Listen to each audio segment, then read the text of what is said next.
धीरे धीरे उसके सब पर्दे नीचे सरकने लगे। दोनों दो जिस्म एक जान होते एक दूसरे का सुकून बनने की कोशिश करने लगे। सुबह से शाम हो गई थी। जानवी अभी तक घर नहीं लौटी थी। तो वहीं दूसरी तरफ रॉबिन को विपिन का फ़ोन आया था कि आज की रात एक अच्छे पति की तरह पलक के पास रुक जाए, क्योंकि जानवी भी उसके साथ है। वाह क्या बात है, मतलब जैसे खुद तो भाभी के साथ बड़े प्यार भरे अंदाज में होंगे। वह गाड़ी पलक के घर के बाहर रोकता बोला, बालों में हाथ फेरता उसने दरवाजे को बजाया तो दरवाज़ा झट से खुल गया। अरे वाह, बिना कहे ही दरवाज़ा खोल दिया, इंतज़ार कर रही थी मेरा, वह उसे चिढ़ाकर बोलता अंदर आया। तुम इस वक्त यहाँ क्या करने आए हो? और मेरी जानवी दीदी कहाँ है? वह मुझे लगा वहीं है। दरवाज़ा लॉक करते वक्त उसके पीछे अंदर आई। आज रात वह अपने पति को वक्त दे रही हैं, इसलिए वह वहीं है जहाँ उन्हें होना चाहिए, और मज़े से सोफे पर बाहें फैलाए बैठता पलक को सर से पांव तक गंभीर निगाहों से देख रहा था। दिल ही दिल में बड़ी खुश हो रहा था। आज ही तो आया था ऊँट पहाड़ के नीचे, पर यहाँ ऊँटनी थी। पलक ने जब होंठ बींचकर अफसोस से अपना सर हिलाया, ये खबर फ़ोन पर भी तो दे सकते थे, यहाँ आने की क्या ज़रूरत थी तुम्हें? उसने गुस्से भरे अंदाज में कहा। दिल ही दिल में खुश हुई थी जानवी के लिए कि भगवान की कृपा थी। 6 महीने के बाद दिलों पर जमी धूल मिटने लगी थी। ऐसे कैसे? भाई का हुक्म मिला है कि आज की रात मैं यहीं तुम्हारे पास रहूँगा, और आगे होते उसके सर पर बम फोड़ गया। ये विपिन भाई की आज्ञा है, झूठ मत बोलो, वो बुरी तरह से चिल्लाई थी। यकीन नहीं है तो खुद फ़ोन करके पूछ लो, वैसे इस वक्त वो बहुत बिजी होंगे। हस्बैंड वाइफ को टाइम स्पेंड करते तंग करना अच्छी बात नहीं। वह उसके पास आता गुस्से से बोला, मुझे तुम्हारी ज़रूरत नहीं, तुम जाओ यहाँ से। दिल ही दिल में घबराई सी थी, फिर भी वह धीरे से बड़ी कॉन्फिडेंस में बोली, दिन में तुमने पूछा था ना कि अगर भाई सुहागरात का कहेंगे तो मैं मनाऊंगा। लो आज ही परमिशन भी मिल गई है मुझे, बल्कि हुक्म भी हुआ है कि आज की रात तुम्हारे साथ ही टाइम बितानी है। फिलहाल चेहरे पर गंभीर असर सजाए दिल ही दिल में पलक की हालत को देख रहा था। झूठ, बिल्कुल झूठ, विपिन भाई ऐसा कह ही नहीं सकते। पलक बड़े ही विश्वास से कहा, अच्छा अगर ऐसी बात होती तो मैं इस वक्त यहाँ क्यों होता। चलो एक काम करते हैं, जब रात बीत जाएगी सुबह तक जब मैं यहीं रहूँगा इसी घर में तुम्हारी बाहों में। नहीं नहीं, मैं तुम्हारी बाहों में, अरे नहीं, हम दोनों एक दूसरे की बाहों में, एक दूसरे की गहराई में। उसके करीब हुआ तो पलक झट से पीछे हटी। मुंह बंद करो अपना, खबरदार जो मेरे साथ इस तरह घटिया बातें की तो मुंह तोड़ दूंगी तुम्हारा। चलो बातों को गोली मारते हैं, पहले जो बात ज़रूरी है वो कर लेते हैं। वह एकदम से उसकी कमर पर हाथ डालता, उसे ज़ोरदार अंदाज में अपनी तरफ खींचता, सीने से लगा लिया। उस एक पल को तो रॉबिन का दिल भी बड़ी ज़ोर से धड़का था। वह तो उसे तंग कर रहा था, लेकिन इतनी ज़ोर से सीने में आकर लगी थी उसे अंदाज़ा न था। दूसरी तरफ पलक की आंखें बिल्कुल डर के मारे भीग गई थी। उसका हाथ भी उठा जो रॉबिन के चेहरे पर पड़ा था। रॉबिन को तो कुछ न हुआ था, लेकिन पलक की कलाई में दर्द उठी थी। वह उसे हैरानी से देखने लगी। उसकी इतनी हिम्मत कैसे हुई मुझ पर हाथ उठाने की। उसके कमर में अपनी उंगलियां जोर से धंसाता उस पर चिल्लाया था, छोड़ दो मुझे वरना मैं विपिन भाई को शिकायत लगाऊंगी। वह रोनी सी शक्ल बनाते उसकी बाहों से निकलने की नाकाम कोशिश में लगी हुई थी। शौक से लगा लेना, बल्कि मुझे अपना पूरा काम करने दो, एक साथ सारी शिकायतें लगा लेना। वह गुस्से से उसका जबड़ा दबोचते एक तरफ करते उसकी बेहद गोरी गर्दन पर अपने दांत गड़ा गया। वो बेकाबू होती बिलबिला उठी। पलक के होंठों से चीख निकली थी जो रॉबिन ने उसके मुंह पर हाथ रखकर उसे अंदर ही दबा दिया। ये निशान भी दिखाना उन्हें और बताना कि मेरे पति ने अपने पति होने का सारा सबूत मुझे दे दिया है। वह उसको झटके से दूर करता सोफे पर गिराता कमरे से निकल गया। पलक वहीं अपने आंसू पोंछती उसके पीछे लपकी, उसे जोरदार धक्का दिया। बड़ी मुश्किल से गिरते गिरते बचा। तुम एक घटिया इंसान हो। वो पलटकर उसको गूंगे नज़रों से देखने लगा। उसे समझ न आया कि पलक उसे क्या बोले जा रही थी। तुम सब आदमी एक जैसे होते हो, जहाँ मौका मिला नहीं अपनी असलियत दिखा देते हो। वह थोड़ा ऊंची आवाज़ में चिल्लाई, जो रॉबिन को होंठ भींचने पर मजबूर कर गई। वह वापस उसकी तरफ पलटा। पलक ने अंदर की तरफ दौड़ लगाई। रॉबिन भी उसके पीछे लपका था। उसे खुद को बचाती हॉल में घुसती, वहीं से अपने कमरे की तरफ भागी कि रास्ते में पड़ी टेबल से बहुत बुरी तरह से टकरा गई। एक चीख तेज हुई थी और उससे पहले कांच की टेबल पर गिरती उसे चोट लगती कि रॉबिन ने जल्दी से उसकी कमर में हाथ डाले उसे अपनी तरफ खींच लिया। दोनों ही पीछे पड़े सोफे पर जा गिरे थे। पलक दर्द से चिल्ला रही थी। उसके पैर के नाखून से खून निकल रहा था जो टेबल के कोने से लग गया था। वह अपना पाँव देखती रोने को हुई थी। अपने नीचे वाला होंठ बाहर निकालती रोबिन को घूरने लगी थी। मुझे क्यों घूर रही हो? मैंने क्या किया है? ये सब तुम्हारी वजह से ही तो हुआ है।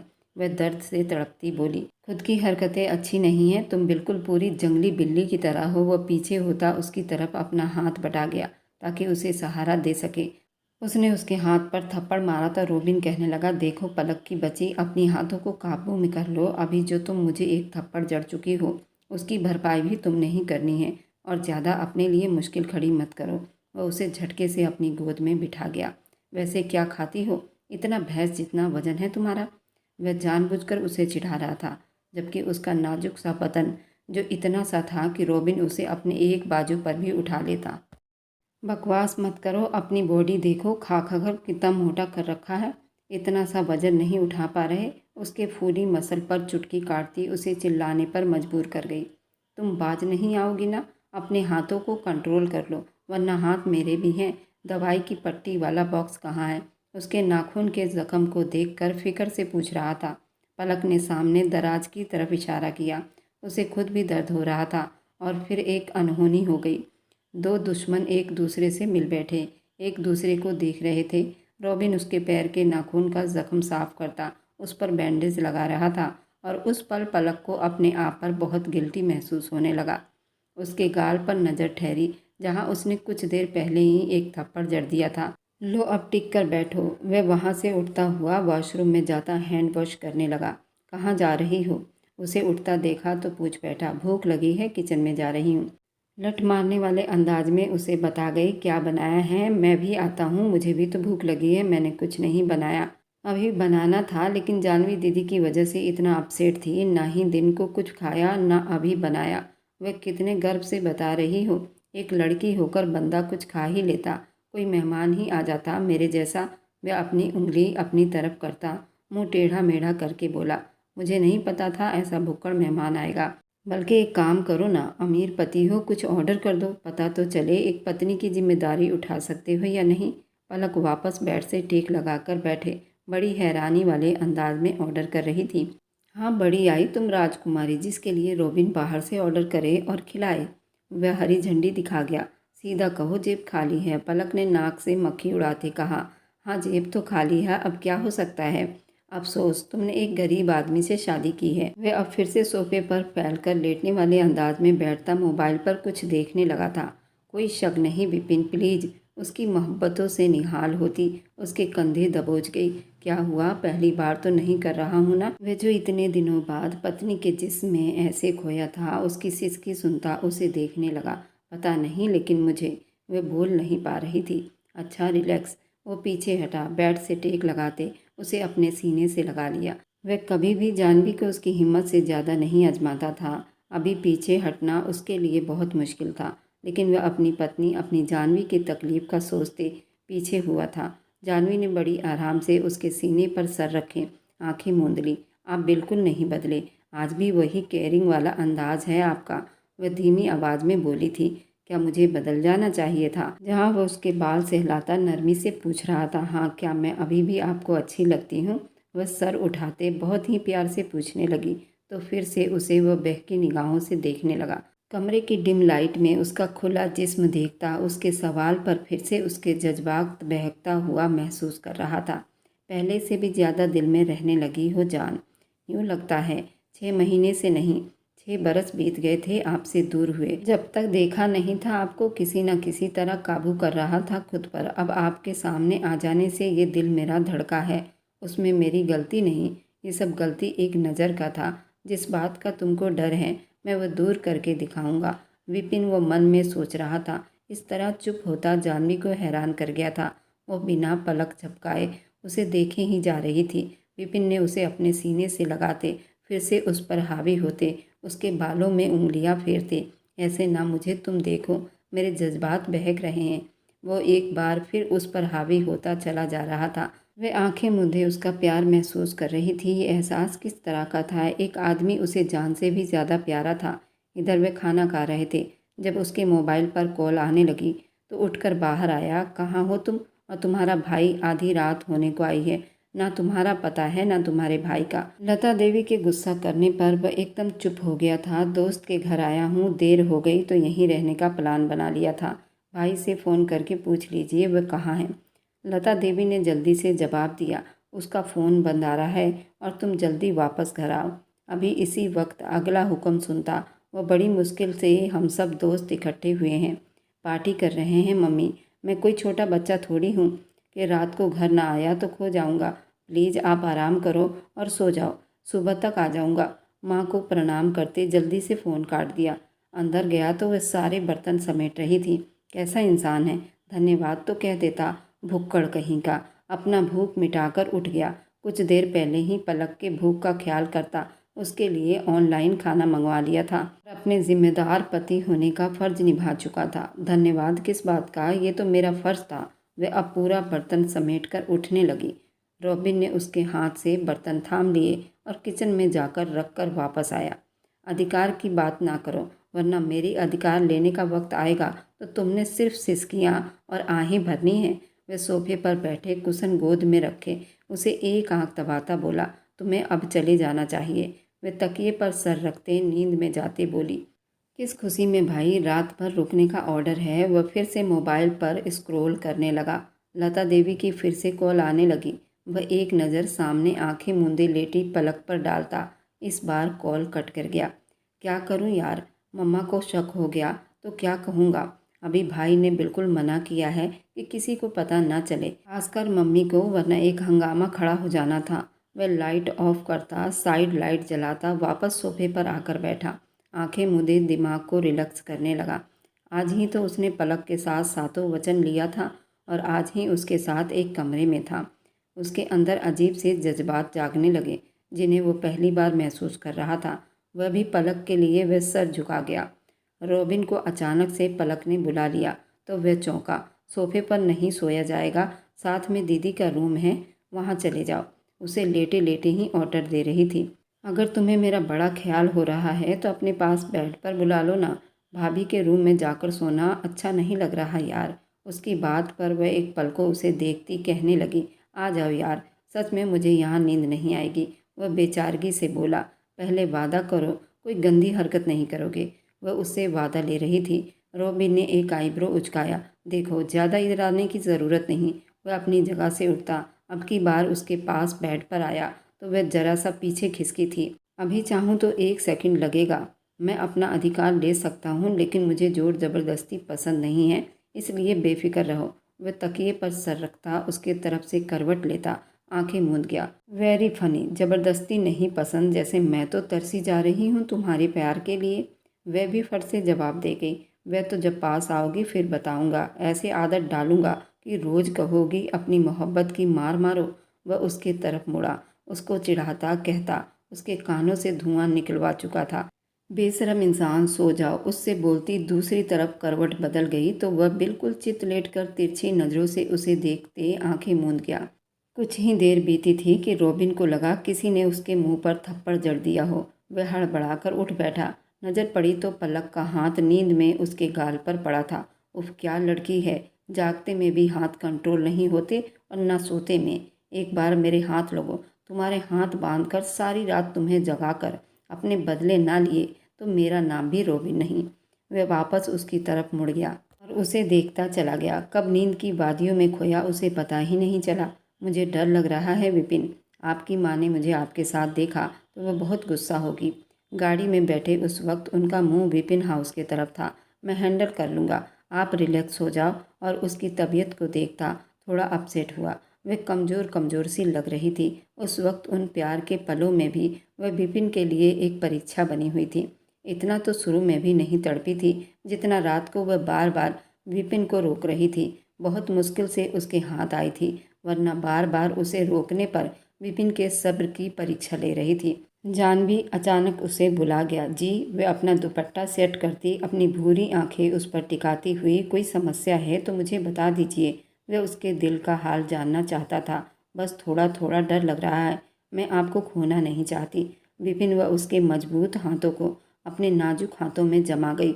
मैं कुछ और पूछ रहा हूँ। वह अपना होंठ दांतों तले दबा गया। उसने सवालिया नज़रों से विपिन को देखा। कोई फिजिकल इश्यू तो नहीं है, बता दीजिए मुझे। वह गाड़ी एक तरफ रोकता, पूरा उसकी तरफ ध्यान देता पूछ रहा था। वह आंखों में नमी लिए सर ना में हिला गई, फिर तुम्हें मेरे पास आने से दर्द क्यों हो रहा था? उसकी बात पर जाह्नवी का सर झुक गया था। जाह्नवी, अगर तुम्हारी तबीयत ठीक नहीं है, जो भी बात है सच सच बताओ। मैं पति हूँ आपका। हस्बैंड वाइफ एक दूसरे के वस्त्र होते हैं। आप मुझसे शेयर कर सकती हैं। वह जब मिसगैरेज हुआ था ना, तो डॉक्टर ने कहा था कि थोड़ी समस्या हो गई है यूरियन में, पर घबराने की कोई ज़रूरत नहीं, सब ठीक हो जाएगा। पति के साथ जल्दी से शारीरिक संबंध बनाना होगा। अगर वक्त पर शारीरिक संबंध ना बनाया तो मेरे कमर और पेट के निचले हिस्से में बराबर खिंचाव रहेगा, और जब कई महीनों बाद पति के साथ शारीरिक संबंध बनाओगी तो दर्द और जलन बर्दाश्त करना बड़ा मुश्किल होगा। लेकिन आपने मुझे खुद से अलग कर दिया। वह धीरे से उसे सब बता गई, और शायद इसलिए रात को मैं शर्मिंदगी से बोल नहीं पाई थी। आपने मुझे पहले क्यों नहीं बताया ये बात? वो परेशान हो गया। पहले डॉक्टर के यहाँ चलते हैं। वह गाड़ी स्टार्ट करने लगा। नहीं, अब ठीक हूँ। वह तो बस रात को इतने दिनों बाद आप मेरे पास आए तो वह उसका हाथ थामे कांपती आवाज़ में बोली, तुम ठीक कह रही हो ना? मतलब दोबारा तो नहीं होगा ना? एक बार डॉक्टर से चेकअप करवा लेते हैं। उसके चेहरे पर अपने लिए फिक्रमंदी देखती वह मुस्कुराई थी। जी मैं ठीक हूँ, डोंट वेरी। वह कुछ ठीक से महसूस कर रही थी और वह मोबाइल पर आती रॉबिन की कॉल अटेंड कर गया। सुबह मोबाइल पर बराबर आती कॉल की वजह से रॉबिन की आंख खुली थी। जरा सा सर उठाकर देखा तो मम्मा का नाम लिखा आ रहा था। अरे यार, मम्मा को लगता है शक हो गया है। वह अपना होंठ दांतों तले दबा गया। कॉल बंद हो गई थी जब रॉबिन की निगाह अपने सीने और सर पर रखे पलक के हाथ पर गई। उसके दिल ने एक बीट मिस की। उसका चेहरा सोते में बेहद मासूम लग रहा था। वह बहुत गहरी नींद में थी। रॉबिन ने उसे पीछे तकिए पर लिटाना चाहा तो वह उसे अपनी तरफ खींचती उसे पास कर गई। वह जरा सा उसके ऊपर झुकते खुद को उससे टच होने से बचा गया। बेकाबू ही उसके होंठों पर निगाह जा ठहरी। जी चाहा उन पर एक लंबा सा किस कर दे, लेकिन फिर अपने ख्याल पर खुद को पीछे करता, लेकिन उसके माथे पर होंठ रखना न भूला। उठते हुए वो विपिन को कॉल मिला गया। भाई, मम्मा ने मुझे पागल कर दिया है, प्लीज़ उनसे बात कर लो। मुझे तो लगता है एक टीम बिठाई हुई है मुझ पर। मैं रात भर कहाँ था, अभी कहाँ हूँ? विपिन के सवाल पर वह सर झटका, पलटकर अंगड़ाई लेती पलक को देखने लगा। पत्नी की ड्यूटी संभाले हुए हूँ, जो आपने मुझे सौंप दी थी उसे घर ले आओ। मैं भी पहुँच रहा हूँ। विपिन की बात सुनता वह एकदम हैरान रह गया। क्या मतलब? मैं माँ को संभाल लूँगा। तुम पलक को लेकर घर पहुँचो। वह अपनी बात पूरी करता कॉल काट गया। क्या हुआ? तुम्हारा थोबड़ा क्यों सूजा हुआ लग रहा है? वह बिस्तर से उठती उसे सुन रही थी। चलो जल्दी से तैयार हो जाओ, भाई ने घर बुलाया है हम दोनों को। उसके तरफ देखता परेशानी से अपने बालों में हाथ फेरता बोला, घर? तुम्हारा मतलब विपिन हाउस? पलक ने बड़ी गहराई से कहा था। मेरे ख्याल में उसी की बात हो रही है। उठो यार, जल्दी करो, भाई और भाभी पहुंचने वाले होंगे। उसे कहता खुद बाथरूम में घुस गया। पलक का मुंह खुला का खुला ही रह गया था, पर उन्हीं कदमों से वापस पलट आया। कुछ शर्म लिहाज कर लो, पूरा बाथरूम फैला के रखा हुआ है अपने सामानों से। वह तपा हुआ बोला तो पलक के कानों से धुआं निकला। किसने कहा था मुंह उठाकर अंदर चले जाओ? लेडीज़ बाथरूम में लेडीज़ ही चीज़ें मिलेगी ना? वह जरा सा उसे चिढ़ाती बाथरूम की तरफ बढ़ी, जबकि वह बाहर आगे वॉश बेसन में मुंह हाथ धोता उसे आवाज़ देने लगा कि वह जल्दी से तैयार होती बाहर आई। मुझे नाश्ता तो करने दो, इतने उतावले क्यों हो रहे हो? उसे देखती गुस्से से बोली। हर वक्त खाती रहती हो, क्या फ़ायदा? मोटी तो तुम होती नहीं, इतनी सी तो तुम हो। वह उसे छोटी सी साइज बताकर गाड़ी को मोड़ने लगा। अच्छा, रात तक तो मुझे मोटी भैंस कहा जा रहा था। वह उसके तरफ आंखें मटकाकर देखती बोली, हाँ देखने में तो छोटी हो, वजन तुम्हारा ढेर सारा है, मन से भी ऊपर से भी। उसे अच्छा खासा तपा चुका था।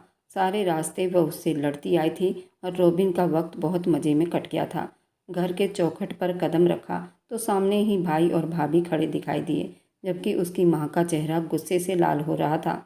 आओ आओ, ले आओ उसे भी। मेरी छाती पर मूंग दलने को दोनों भाई मिलकर मुझे मार दो, माँ मर जाए और तुम दोनों आज़ाद हो जाओ, फिर जो चाहे मर्जी कर लेना।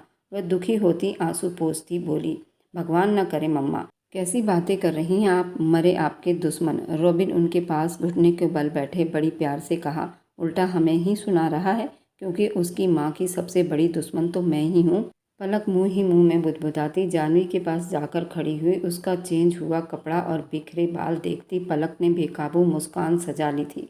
जरूर दीदी और जीजू में अब सब कुछ ठीक हो गया था। आप बात का बतंगड़ ना बनाओ, किसी और की वजह से घर का माहौल ख़राब मत करो। मम्मा, क्योंकि ये सब तय था कि जानवी से मेरी और पलक से रोबिन की शादी होगी। विपिन ने गुस्से से कहा। हाँ, बस तुम लोगों को, पिता ही तो तुम लोगों के सब कुछ थे। माँ तो कुछ है ही नहीं। माँ की कोई फिक्र है, वे क्या चाहती है? लता देवी रो देने वाले अंदाज में विपिन से बहुत नाराज़ थी। तुमने वादा किया था कि तुम रीता से शादी करोगे, अब तुम मुकर नहीं सकते। लता देवी की बात पर एक पल को वहाँ बिल्कुल चुप्पी छा गई थी। जानवी ने दुखी निगाहों से उन्हें देखा। मैं तुम्हारे वादे से पीछे नहीं हटूंगा, लेकिन एक बात आप भी सुन लो। भले ही मेरी दूसरी शादी कर दो, लेकिन मैं कभी जानवी की जगह उसे नहीं दे सकता। ना कोई हक दूंगा, सिर्फ एक नाम है जो दे दूंगा, वह भी आपके लिए। विपिन की इतनी सी बात जानवी के दिल पर जा लगी। वह कैसे उसे अपना नाम दे सकता था? रहने दो, कोई ज़रूरत नहीं इतना एहसान करने की। जाओ अपनी पत्नी के नखरे उठाओ। नाराज होती वहाँ से अपने कमरे की तरफ बढ़ गई, जबकि रॉबिन ने गहरी सांस भरते भाई को देखा। आज तो जानवी भाभी भाई को आप तो गए, कम से कम रॉबिन की बात पर। विपिन ने बेकाबू मुड़कर जानवी को देखा तो उसकी आंखें आंसुओं से भरी हुई थी। वह मुंह पर हाथ रखे अपने और विपिन के कमरे की तरफ भागी थी। विपिन ने बेबसी से अपना माथा मसला। इतनी मुश्किल से उसको साथ लेकर आ रहा हूँ, फिर से सब कुछ बिखरने लगा। एक तरफ माँ नाराज, एक तरफ पत्नी। अब वो बेचारा बहुत ही बुरा फंसा था। मुझे यहाँ क्यों लाए हो? मैं अपने घर में ही ठीक थी। मैंने तो नाश्ता भी नहीं किया, भूख से जान निकल रही है। एकदम से पलक की बात पर रॉबिन ने मुंह फेरते उसे गुस्से से देखा। यहाँ सिचुएशन कितनी गंभीर चल रही है, इसे ठूसने की पड़ी है तो क्या पेट घर पर छोड़कर आती? कंजूस इंसान, वह भी लड़ने मरने को तैयार होती। रॉबिन प्लीज, मैं पहले ही माँ और जानवी की वजह से काफ़ी अपसेट हूँ। अब तुम दोनों लड़ना झगड़ना मत शुरू कर देना। रॉबिन नौकरानी से कहकर नाश्ता बनवा लो और पलक को रूम में ले जाओ। मतलब भाई उसको अपनी पत्नी के साथ रहने की खुली छूट दे रहे थे। अब रॉबिन ने आंखें मटकाते पूछा तो पलक का सांस सीने में ही अटक गया। हाँ, एक पल को रुकने के बाद हाँ में सिर हिला गया, लेकिन मुझे शिकायत का मौका ना मिले। रॉबिन, जबकि वह जाते जाते उंगली उठाता वार्निंग भी कर गया। रॉबिन अब खुशी के अंदाज में पलक की तरफ पलटा। चेहरे पर एक कमीनी खुशी थी, जबकि पलक का रंग बिल्कुल सफ़ेद पड़ गया था। वह तो भाग भी नहीं सकती थी। अब आएगा मज़ा, अब मैं करूँगा वाह वाह और तुम करोगी आह आह। रॉबिन की बात पर पलक ने दांत पीसते उसे देखा। वह मुंह मोड़ती वहाँ से बाहर जाने लगी कि रॉबिन ने एकदम से उसे अपने बाहों में भर लिया।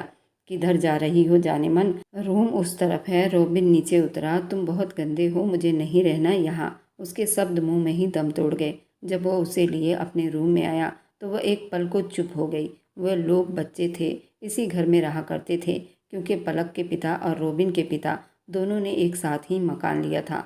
उन दोनों की बहुत गहरी दोस्ती थी और जब दोनों ने अपना मकान अलग अलग किया, उनका कारोबार सारा डूब गया था। सिर्फ एक घर ही तो बचा था, पर उन दोनों की दोस्ती ने ये पहले ही तय कर रखा था कि दोनों बच्चों की शादी हम आपस में ही कर लेंगे। चुप क्यों हो गई? उसे यूं चुप देखकर उसके पास बिस्तर पर ही बैठ गया। कुछ नहीं, पुराना वक्त याद आ गया। वह सर झुका गई। आज रात हम नया वक्त शुरू करेंगे एक दूसरे के प्यार में। वह उसके चेहरे पर जरा सा झुकता कहता उसे फिर से डरा गया। तुम मेरी धर्मपत्नी बन गई हो और शादी के बाद सब कुछ बदल गया है। हड़बड़ाहट के मारे वो भी अब उसे सुना ही गया। तुम जैसी पत्नी को देखकर मेरी तो बैंड बजी हुई है। उसके कमर में हाथ डालता, उसकी धड़कनों को अपने सीने से मिस करता, गंभीर शब्दों में बोला, छोड़ दो मुझे ठरकी इंसान। जाओ, तुम्हारी माँ ने तुम्हारी बैंड बजानी है ना, उसकी फिक्र करो। वह भाई है, सब सेट कर लेंगे, तुम मुझ पर फोकस करो। उसे एक आंख दबाता बोलता उसके होंठों को अपनी पकड़ में ले गया, जबकि पलक बेकाबू होती तड़प कर रह गई थी। मुझसे मोहब्बत है लेकिन भरोसा नहीं। Very strong. वह जानवी से गुस्सा हो रहा था। आपने वहाँ क्यों बोला? वह रोते हुए उसके सामने आई थी। वह दिमाग खराब हो गया था ना, इसलिए। बेवकूफ़, कब से हो गई हो इतना आप? अगर मुझे शादी करनी होती तो पहले ही कर चुका होता, इतने दिन का इंतज़ार ना करता। आपको यहाँ क्यों वापस लाता यार? फिर आपने अपनी माँ से क्यों बोला? झूठ बोला यार, सीधी बात है। कोई भी शादीशुदा आदमी को लड़की नहीं देगा, वह भी तब जब तुम मेरे साथ रह रही हो। तुम्हें फिक्र करने की कोई ज़रूरत नहीं है। मम्मा को भी पता है कि अब ये रिश्ता हो ही नहीं सकता। उन्हें अपने बेटे की जान बहुत प्यारी है। अभी मेरी उनसे फिर से बात हुई है। उन्होंने कहा है कि वो अपना फ़ैसला वापस लेती हैं, क्योंकि उन्हें अपने बेटे से बहुत प्यार है। आप सच कह रहे हैं ना, या यूं ही जानवी से लंबी लंबी छोड़ रहे हैं? वह मान गई हैं। जानवी फिर से पूछते उसको जज कर रही थी। एक शर्त पर मानी है। अब की बार एक आईब्रो उचकाते बोली, कैसी शर्त? वह कह रही थी कब उन्हें दादी बनाओगी। तभी वह अपने मतलब की बात बताता जानवी को मुस्कुराने पर मजबूर कर गया। जब जानवी पहली बार प्रेग्नेंट हुई थी और वह बुखार में तप रही थी, तब उसने बुखार की हैवी डोज खाकर उसने अपने बच्चे को बहुत नुकसान पहुंचाया था। उस वक्त विपिन भी घर पर नहीं था, और जब विपिन घर आया था तो उसके कान में बहुत सारी गलत बातें पहुंचा दी गई थी, जिसकी वजह से विपिन भी जानवी से नाराज़ हो गया था। और आज सब कुछ ठीक हो गया था। आखिरकार एक बार फिर मोहब्बत जीत गई थी। लता देवी की तरह बहुत से किरदार मिल जाएंगे जो ज़ोर ज़बरदस्ती से अपने बच्चों की शादी करवाते हैं। तो भगवान के लिए आप लोग ऐसा ना करें। अपने बच्चों के लिए उनकी मर्जी पर चलने दें।